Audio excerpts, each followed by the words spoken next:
Hey everyone, welcome to the last tag video of my 5 Tag Friday series. This is called the Book Cake Tag, and I thought it looked really fun. I thought it looked really interesting. It's a really creative tag. It was made by a booktuber named Suddenly Lorna, and it basically has different categories of books based on what ingredients you would use to make a cake. I'll put a link to the original video kind of explaining it better in the description, and also put the questions in the description. First one is Flour, a book that was a little bit slow to start off, but that really picked up as it went along.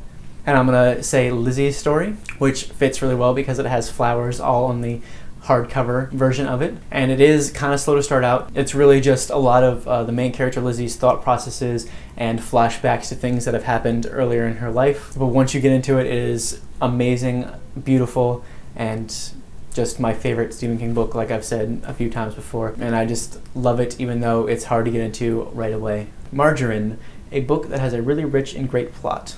I'm going to choose the Pendragon series by DJ MacHale. This is one of my favorite series ever, like I've said in the past. And there are just so many awesome things that happened all throughout this entire series. All of the worlds that DJ MacHale creates in these books are amazing, so full and rich and filled with so many interesting new ideas and new things and plot twists and great characters. And it basically has everything going for it.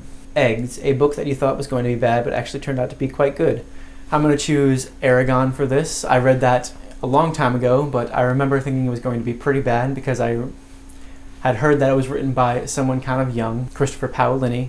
And honestly, I didn't really like the beginning very much. I thought the beginning was really badly written. I remember thinking that anyway. And then as I got into it, I really, really loved it, and I thought it was really great.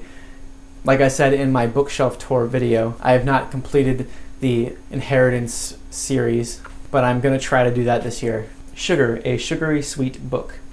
This is a tough one because I don't really read that many books that you might consider sweet, so I chose The Fault in Our Stars by John Green. I guess you can consider it sweet. It's very sad, but it's also very funny. It has a lot of really sweet, nice moments in it, and Inspirational is sweet and nice, and it's just a really nice book that's also really sad.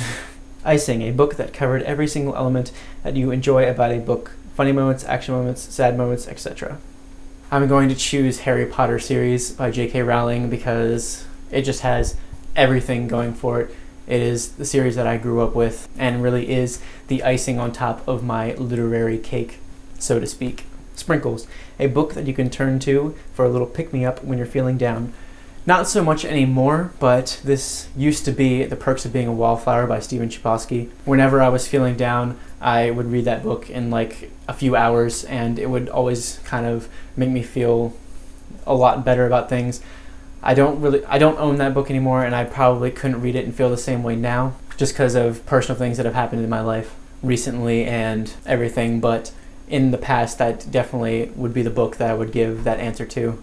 Otherwise, I would say the Harry Potter series again, or the Pendragon series again. The cherry on top, your favorite book this year so far. That would be S by J.J. Abrams and Doug Dorst. That is easily my favorite book so far this year. I've read 6 books so far this year, and that is just the most creative, most imaginary, and most fun book I've read so far this year. I'm actually reading The House of Leaves by Mark Z. Danielewski right now, which is definitely catching up to S very, very quickly. Even though I'm not really even that far into House of Leaves yet, it is easily catching up to S. But since I haven't finished House of Leaves yet, I'm going to say S. For this, I tag everyone that follows my videos, everyone that watched this, everyone that's subscribed to me. And even if you're not subscribed to me, which you should be, subscribe to me right now. Do this tag, do all of the tags that I've done today. I'd love to watch them. I love watching all types of videos on BookTube. And yeah, just do these, they're fun to do. I'm actually going to be uploading probably early next week my own original tag video that I just kind of got an idea for. I won't say anything about it yet, but expect that next week sometime. And yeah, thank you so much for watching. Thank you for watching all of these videos today if you have. And if you haven't, please do. Please subscribe to see more in the future. And thank you so much for watching. I'll see you soon.